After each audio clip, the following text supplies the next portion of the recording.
a drive of 275 yards or more is starting to be a pretty good poke. It may not be beyond your reach as much as you might think.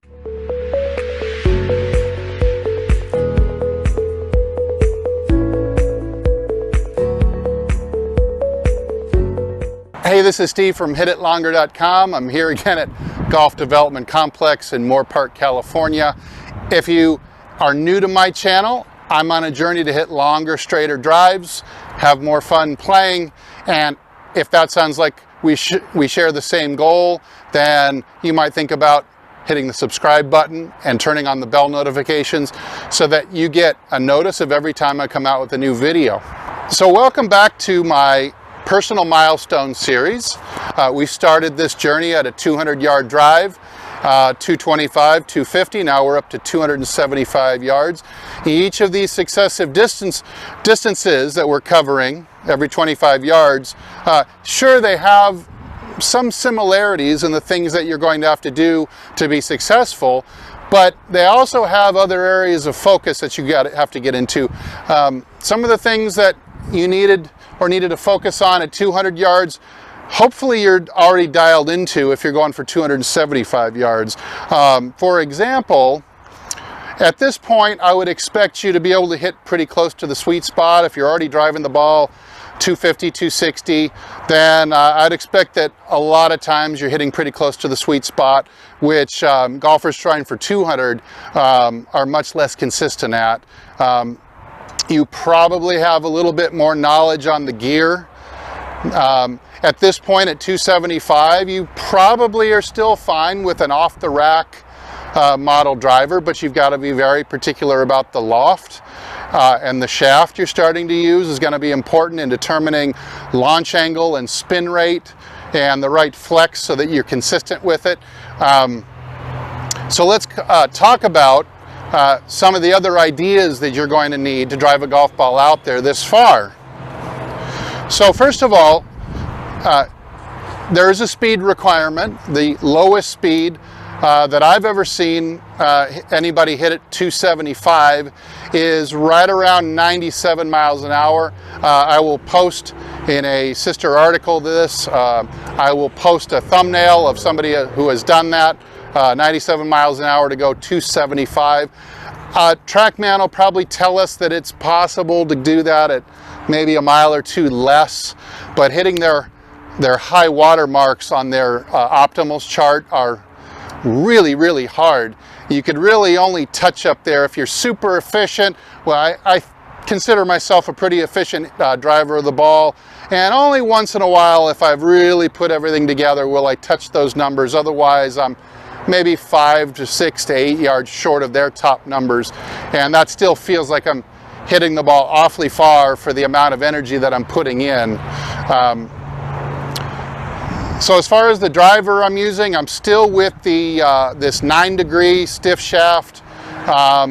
You're starting to get into the range where you know, you're going to need a stiffer stiff, maybe tipped a half an inch or something, a stock stiff at 97 minimum, and chances are, since it's a sliding scale, you're going to need, you know, 3 to 5 more miles an hour still. So let's say 100, 101, 102 to consistently live out in the 275 range. You're probably not quite at an extra stiff yet, but you're kind of starting to outgrow the standard stiff. So this is one area for the 275 swinger or aspiring one that you're going to have to take a deeper look into. You're going to have to study, you know, go to these different websites and study the specifications on a lot of these different stiff shaft drivers that you could get stock in a driver. The other thing you want to make sure is, like, I don't have an adjustable driver, but I highly recommend that you move into one if you haven't already. You're probably looking for, depending on the make, you're probably looking for either a 9 degree up to a 10.5 degree, somewhere in that range, and you're just going to have to tune it up and down a half a degree or whatever the adjustment is to really find out where your most efficient spot is. Of course, this has a lot to do with your angle of attack, and so if your angle of attack is not super duper positive yet, I'd really recommend that you do everything you can to get there. On my channel, I've got a few videos that talk about how to help your angle of attack turn positive. We're looking for 5 degrees or more as our optimals here. Not easy to get to, but nor do you really have to get your drives out there really efficiently. So from the 250 video, this 9-degree stiff was a little bit on the low side. It was hard for me to get the ball launching high enough, but at this speed, I think it's going to be right on the money. I should be able to get some balls out there at that length and stay under 100 miles an hour to do it. So highly efficient drives. Another step you might want to take here at trying to get from, let's say, 250, 260 up to 275 is you definitely want to start getting on a launch monitor like TrackMan every once in a while. Check out your launch angle, your spin rates, your smash factor, your club speed, all of these things, so that you can have more awareness of the adjustments you need to make, either at setup, swing method, or just your equipment. Let me give it a try here, and then we'll talk a little more after this. So I'm looking for a swing speed of, say, high 90s here.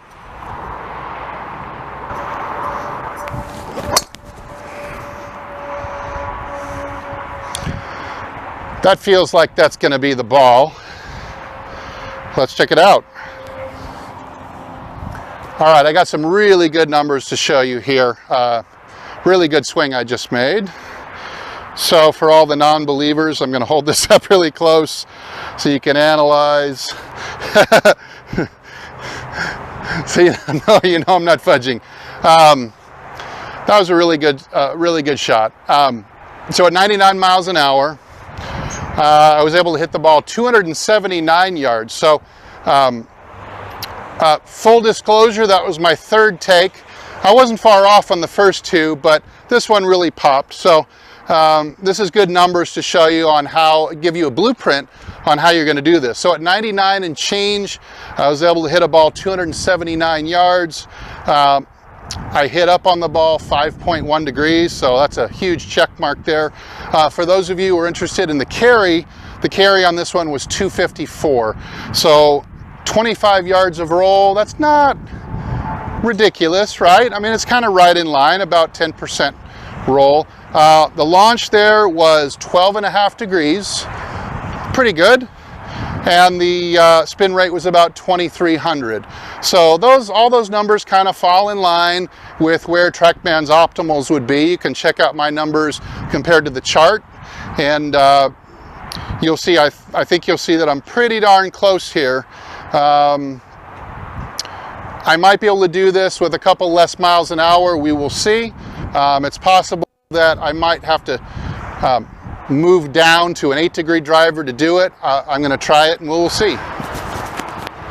Okay, I've moved to my 8-degree driver. This one's got a slightly stouter shaft, more of that S+ that we might be looking for. Might just bring the spin rate down a little bit. I might be able to squeeze out a few more yards at this speed. Let's check it out.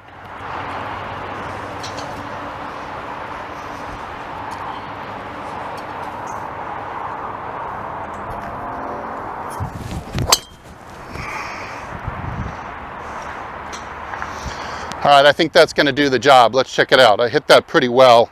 Almost identical speed this is showing. Yeah, this is a great example on, I'm going to show you on why you've got to get your equipment dialed in. So just by moving to an 8-degree from a 9 with a little stouter shaft on here, I'm going to show you the close-up again. You can see same exact club head speed I just got there. 99 and change again, but I was able to pick up just about 10 yards. So at 99 miles an hour, I was able to go 289 that time instead of 279. Again, I had a nice upward angle of attack, launch angle of 13 degrees plus. So this shaft might even be better at getting the ball to get up quicker compared to the other shaft, a little cheaper shaft, more like a stock shaft. This is a little bit better quality shaft. and I was able to get my spin down under 2,000. So that high launch, low spin combination is really what pushed me over to that extra 10 yards. That might be the only thing that's holding you back from 275. Could just be the choice of shaft, could be a little adjustment on the head of your club. Just if you take your tool, unscrew it, and try a couple other launch configurations, you might be able to squeeze out some more yardage out of it just like that. So there's a lot of different directions that we can attack from to get this extra yardage to get us up to 275. That is highly efficient. I hit that ball on the button. I won't do that every time. You know, this time it did take me one take. So hitting a ball out there 275 is of great interest to us. I'd be assuming that at this point you are somewhere between a 4 and an 11 handicap, something like that. And these extra yards are a really big deal for your score. We're probably talking about 3 to 4 strokes picking up from 250, 260 up to 275, because now at 275 off the tee, you're starting to realistically get up to a lot of par 5s in 2. So let's say you've got a 275 yard tee shot, and you pull out a 3-wood and you can get that thing, let's say 245 with the roll, 520 and 2. That starts to cover a lot of different par 5s that you might be facing, given that you're not playing off the back tees where it's 7,000 plus yards and all the par 5s are 560 or more. But you're going to be up to a lot of par 5s, but at 275, probably, let's say from the blue tees you're playing and not the blacks, the longest par 4 you're likely going to encounter, probably going to be maybe 440 from those tees. And so 275 drive would probably just leave you with a 7-iron into from 165. If you can drive at 275, yeah, you could probably hit a 7-iron 65 at that point. That covers you a 440 and 2. A good drive on a long par 4 like that starts to turn that hole into a little bit more of a birdie opportunity rather than just trying to hold on for par.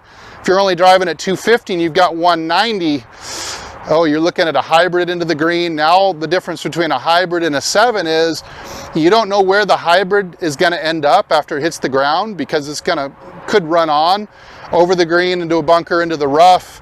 Well, a 7-iron is just going to stick on the center of the green. So this is a really big milestone to jump up to. It would be worth your time and effort and to do all your research. Just to recap, we've got a really good fitting club for the job, which you'll need. Definitely coming shallow from the inside and bottoming out before I reach the ball by about 6 inches or so I can catch the ball up. The club will continue from the inside and it'll square up to a straight path in those last 6 inches. Definitely piercing the ball right in the center of the club face. I have maximized out my launch angle, which we would like to be high, my spin rate, which we'd like to be at the bottom of the chart, and my landing angle there is somewhere in the mid-30s, say between 33 and 36 degrees we're looking for. Again, I recommend taking a lot more interest in the shaft you're using. Get on a TrackMan so you can really dial in the driver loft. Even if it's just a half a degree, you saw what happened to me. Picked up 10 yards just by picking up another driver that's slightly different in shaft and head. I'm going to keep practicing here. That was such a good feeling. But thanks for watching the video.